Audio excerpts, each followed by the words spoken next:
High, আমি স্নেহা। চলে এলাম একদিনের একটা ব্যস্ত জীবন নিয়ে। আজকে সকালে ভীষণ বৃষ্টি হচ্ছিল সকাল থেকেই। তো ঘুম থেকে উঠেই প্রথমে একটু বৃষ্টিটাকে উপভোগ করলাম। তারপর নিজের বিছানাটাকে গোছাতে লাগলাম। আস্তে আস্তে গোছানোর পর আজকে মনটা খুব খারাপ লাগছিল। খুব একটা ভালো লাগছিল না, কোনো কাজে এনার্জি ছিল না। তারপর দেখি যে আমার গাছটাও পড়ে গেছে।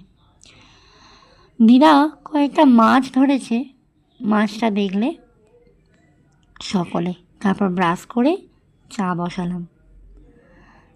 চা করতে করতে অনেক কিছু মাথার মধ্যে আসছিল।